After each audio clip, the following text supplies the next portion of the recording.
მინდა აღვნიშნო, რომ საქართველოში დეველოპერული ბიზნესი განსაკუთრებულად ძლიერია და მათ შორის დღეს სწორედ მინდა რომ ვისაუბროთ ერთ-ერთ გამორჩეულ პროექტზე. ვიტყოდი ასე, რომ მსგავსი ტიპის ანალოგი არ ვიცი. სად არის განხორციელებული, ყოველ შემთხვევაში ჩვენ შესაძლოა ქვეყნებში ვერც კი ვიხსენებ მსგავს ფაქტს. პირიქით საქართველოსთვის ჩემი აზრით გარღვევა პროექტია, ნამდვილად რომელიც იქნება ნამდვილად სავიზიტო ბარათი. საუბრობ ამ შემთხვევაში ამბასადორი აილენდ ბათუმზე და მის გენერალურ დირექტორს მინდა მივესალმო ბატონ გოჩა კამკიას. ბატონო გოჩა, მოგესალმებით, მადლობას გიხდით ბიზნეს ინსაიდერში იმედის დილაში მობრძანებისათვის და არ ვიცი, მე პირველივე დღიდან როცა ჩვენი პირველი შეხვედრა იყო და ამ პროექტს დეტალურად გავეცანი, ყოველთვის აღვნიშნავ, რომ ეს არა მარტო საქართველოსთვის იქნება სავიზიტო ბარათი, მთელი რეგიონისთვის შეიძლება ასე ითქვას, თუმცა ჯობია თქვენგან მოვისმინოთ კონცეფცია მთლიანად პროექტის და რა მიმდინარე სიახლეები გვაქვს. ხადია პერიოდულად ვეცნობით ხოლმე, მაგრამ ახლა მაინც დეტალურად. პროექტში მე მინდა ძალიან დიდი მადლობა გადაგიხადოთ მოწვევისთვის გილოცავთ ნიკოლოზობას. რაც შეეხება ამბასადორი ბათუმი აილენდის პროექტს, ეს ნამდვილად ჩვენ ბედნიერი ვართ, რომ ინიციირება მოახდინეთ საქართველოში გლობალური ეკონომიკური ინიციატივის და დღეს ჩვენ გვაქვს ტრანსფორმაციულად საოცარი შედეგები პროექტის განვითარების თვალსაზრისით. თავად პროექტი ეს არის ახალი გაგება უძრავი ქონების განვითარების შავ ზღვაში და მისი ახალ სიმაღლეებზე აყვანა, რომელიც თავის თავში მოიცავს როგორც სასტუმროებს, აპარტამენტებს, ვილებს, იახტ კლუბს, საგანმანათლებლო, სამედიცინო დაწესებულებებს და ასევე ის არის თავიდან ბოლომდე საზოგადოებაზე ორიენტირებული, ვინაიდან 51% დათმობილი არის სარეკრეაციო სივრცეებისთვის და საჯარო სივრცეებისთვის. აქედან გამომდინარე, ჩვენ საქართველოში ფაქტიურად პირველად წარვადგინეთ საერთაშორისო მასშტაბის საზოგადოებრივი თანაცხოვრების ისეთი კონცეფცია შეიძლება ითქვას. თავად პროექტი ეს ეფუძნება ციფრებს და მასში მონაწილეობენ. ეს მნიშვნელოვანია ციფროვანი მაჩვენებლებები. დიახ. ციფრებს და მასში მონაწილეობდნენ ეკონომისტები ინგლისიდან ამ დათვლაში და შესაბამისად აქ უკვე ნათქვამია თვითონ საერთაშორისო კვლევაში, რაც საქართველოს მთავრობისთვის გვაქვს წარდგენილი, რომ ჯამურად დაახლოებით წლიურად 65 მილიონი $100 გადასახადების აკუმულირებას მოახდენს ეს პროექტი განხორციელების შემდგომ. პარალელები რო გავიყვანოთ ჩვენ შეგვიძლია ვთქვათ ეს ღია საჯარო მონაცემებზე დაყრდნობით, ეს არის ზუსტად ის ეკონომიკური მონაცემები, რომლის აკუმულირებას ახდენს ბაქო-თბილისი ჯეიჰანის გლობალური ეკონომიკური პროექტის საქართველოში. ამ ხელა პროექტზე ვლაპარაკობთ. დიახ, სწორედ ამ მონაცემებზე ვსაუბრობთ ჩვენ დღეის მდგომარეობით.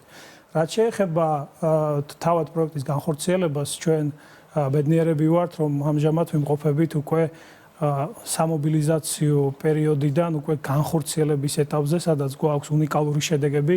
კერძოდ დაახლოებით ოქტომბრის თვეში ჩვენ შევიყვანეთ ექსპლუატაციაში შავ ზღვაში 22 ჰექტარი და ექსპერტიზა განახორციელა ლევან სამხარაულის სასამართლო ექსპერტიზის ბიურომ საერთაშორისო ექსპერტებთან ერთად, რაც იმას ნიშნავს, რომ თავად პროექტი უკვე ამ ფაზურად მზად არის მშენებლობისათვის. ამჟამად ჩვენ გაშენებული გვაქვს შავ ზღვაში დაახლოებით 48 ჰექტარი ტერიტორია და ამ 48 ჰექტარზე ცალკე მიმდინარეობს ამჟამად სასამართლო ექსპერტიზის ბიუროში შესაბამისი პროცედურები და იანვრის თვეში უკვე 48 ჰექტარი გვექნება ექსპლუატაციაში მიღებული. ბათუმის ამბასადორის კუნძულზე ჩვენ ვართ ისტორიული თარიღების მოწვენი წელს ის რომ ჩვენ ოქტომბრის თვეში აგრეთვე მივიღეთ პირველი ულტრათანამედროვე შენობის განვითარებაზე მშენებლობის ნებართვა, რომელიც თავის თავში მოიცავს ღია და დახურულ საცურაო აუზებს, ფიტნეს ცენტრს, ბუტიკურ მაღაზიებს, ჰელიკოპტერ პადს და ყველაფერი ერთ ადგილზე შეიძლება კომფორტის ზონებს.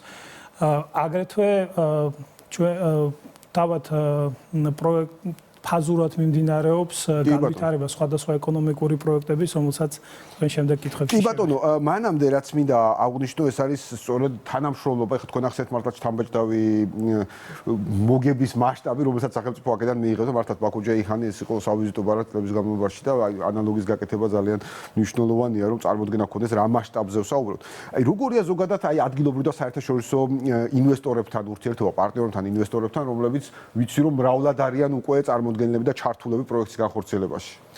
მაშინ როცა ამ პროექტის დაგეგმარება დავიწყეთ, ჩვენი პირველადი ამოცანა იყო პროექტს ქონდა გლობალური მენტალიტეტი. შესაბამისად ჩვენ არჩევანი გავაკეთეთ ისეთ გლობალურ მოთამაშეებზე, როგორიც არის პირველ რიგში UXL project და რატომ? იმიტომ რომ UXL project-ს უკვე შავ ზღვაში 2 აეროპორტი საერთაშორისო ქონდა დაგეგმარებული და ექსპლუატაციაში გაშვებული.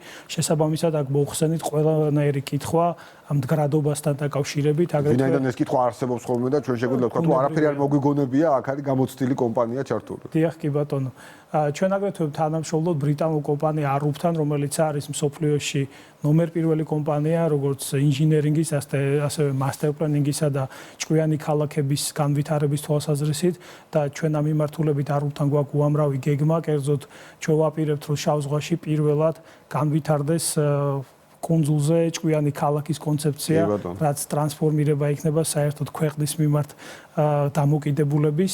აგრეთვე ჩვენ თანამშრომლობთ ისეთ ვარსკვლავებთან ნიუ-იორკში, როგორიც არიან Shop Architects და მათი გამორჩეული პროექტები არის როგორც Facebook-ის, Uber-ის, ასევე Billionaire Roll-ზე ყველაზე მწვრილი ცათამბჯენი მსოფლიოში და ისინი აკეთებენ უნიკალურ ქართულ არქიტექტურას კუნძულის შუაში, რომელიც ჩანდა კიდეც და მასში აბსოლუტურად ჩასმული არის ქართული ელემენტები. ეს არის თავად პარტნიორებზე საუბარი, რაც შეეხება ბიზნესს, უკვე კომპანიის მიერ მოხერხდა ის, რომ ამ მიწების ფაზურად შეყვანის პარალელურად ჩვენ შევქმნით გარემო მსხვილი ბიზნესის მასპინძლობისათვის, ვინაიდან მარტო ერთი კომპანია ამ ხელა პროექტს არც არის ასურველი, რომ განახორციელოს აქ უამრავმა სხვა პარტნიორმა საინტერესოა, კი. რა თქმა უნდა იპოვოს თავისი თავი და უნდა გააგრძელოს და გაიზიაროს ეს ისტორია, რასაც ამბასადორის კუნძულის შექმნა ქვია. შესაბამისად, აქ ერთ-ერთი უკვე დამოუკიდებელი ინვესტორი FK Development-ი ახორციელებს Tonilo Lamborghinis-თან ერთად საკოლექციო უძრავი ქონების განვითარებას და ეს არის რა თქმა უნდა მსოფლიო ნიუსი, იმიტომ რომ საქართველოში ამ ოჯახის ყურადღების ფოკუსირება ეს არ არის მიმდინარე მოვლენა, შეიძლება ასე ითქვას. აგრეთვე ჩვენ ვარ ბედნიერები, რომ თანამშრომლობთ აქტიურად ქართულ ბიზნესთან და უკვე ხელი მოწერილი გვაქვს ისეთ ძალიან მაგარ კომპანიასთან, როგორც არის IG Development-ი და ბათუმის კუნძულზე უკვე განხორციელდება უნიკალური მრავალფუნქციური სავაჭრო ცენტრის განვითარება, რომელიც მოიცავს 120,000 კვადრატულ მეტრს და ჯამურად მე მაინც დაუბრუნდები ამ საკითხს. პროექტის განხორციელების შედეგად უკვე დასაქმდება 20,000-მდე საქართველოს მოქალაქე, რაც იქნება სარეკორდო მაჩვენებელი. ანუ ეს არის პროექტის დასრულების შემდგომ პერიოდში მუდმივი სამუშაო ადგილი, შეიძლება ასე თქვას, რომ 20,000-მდე მუდმივი სამუშაო ადგილი შეიქმნება. ფანტასტიკური. რაც შეეხება პარტნიორობას, აქ არ შეიძლება ჩვენ გამოგვჩეს ის, რომ ეს პროექტი ხორციელდება საჯარო და კერძო სექტორის თანამშრომლობის შედეგად და მე მინდა ძალიან დიდი მადლობა გადაუხადო საქართველოს მთავრობას, პირადად პრემიერს, ეკონომიკურ გუნდს, რომელიც არის ძალიან შთამბეჭდავი აჭარის ავტონომიური რესპუბლიკის ხელმძღვანელობას, იმიტომ რომ წარმოვიდგინეთ დაახლოებით ამ პროექტის ირგვლივ ჩართული არის 30-მდე სახელმწიფო უწყება იმისთვის, რომ ის დინამიურად განვითარდეს, არ ჩამორჩეს პერიოდში და მთელი ეს ვერტიკალი განვითარების მიმართული იყოს ისე რომ სწრაფ რეჟიმში გამოჩნდეს და ჩვენ გვაქვს ძალიან ბევრი გამოფენები და წარდგენა მსოფლიოს მასშტაბით, მათ შორის დუბაიში, სლოვაკეთში, პოლონეთში უკვე გვაქვს ოფიციალური წარმომადგენლობები. აქ ნამდვილად გაოცებული არიან როგორ ახდენს სახელმწიფო და საჯარო კომპანია ერთობლივად მსგავსი პროდუქტის შექმნას და წარმოდგენას მსოფლიო მასშტაბით. კი ბატონო, ეს არის მესიჯი დანარჩენი საერთაშორისო ინვესტორებისთვის, რომ საქართველოს საჯარო უწყებებში არის აბსოლუტურად იმის მზაობა, რომ მსგავსი პროექტები იყოს განხორციელებული და წარმატებით ბოლომდე მიყვანენ. ძალიან დიდი მადლობა, ძალიან საინტერესოა ნამდვილად, იმიტომ რომ ამისი ხაზგასმას თქვენ მუდმივად ახდენთ, რომ ფაქტია, როგორ კერძო სექტორი და სახელმწიფო თანამშრომლობს ასეთი მართლაც ისტორიული პროექტების განხორციელების ნაწილში და შემიძლია ასევე დავადასტუროთ ცალკე ჩემს პარტნიორებთან პოლონეთში რამდენად იცნობენ ამ პროექტს და მართლაც მოხიბლულები არიან ამ ნაწილში და ბოლოს მინდა მოკლედ კითხოთ საორიენტაციო ვადები, რომელიც ყველა საინტერესებს ხოლმე და ფაზები პროექტთან დაკავშირებით, რას როგორ ველოდებით?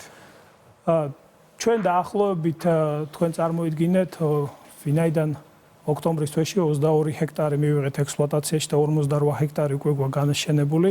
ეს იმას ნიშნავს, რომ 50%-ზე მეტი პროექტის უკვე გვაქვს განხორციელებული. ნახევარზე მეტი გაკეთებულია. დიახ, რაც იმას ნიშნავს, რომ ჩვენ დაახლოებით 5 წლით ვუსწრებთ იმ საინვესტიციო ვადებს, რომელიც აღებული გვაქვს სახელმწიფოს წინაშე. აქედან გამომდინარე 2026 წელი უკვე ჩვენთვის იქნება ძალიან საქმიანი, ვინაიდან დავამთავრეთ პროექტის იგივე მობილიზაცია, უკვე 48 ჰექტარი იქნება ექსპლუატაციაში მიღებული და ის პროექტები, რომელიც უკვე ჩამოვთვალე, ეს იქნება დაწყებული კერძოდ. ჩვენ დავიწყეთ თავად ულტრათანამედროვე კომპლექსის მშენებლობა. მოლოდინი გვაქვს ლოგიკური, რომ სავაჭრო ცენტრის მშენებლობა დაიწყება მომავალ წელს და ვინაიდან უკვე ნებართვა გაცემული არის ტონინო ლამბორგინის თაუერის მშენებლობა მომავალ წელს იქნება დაწყებული.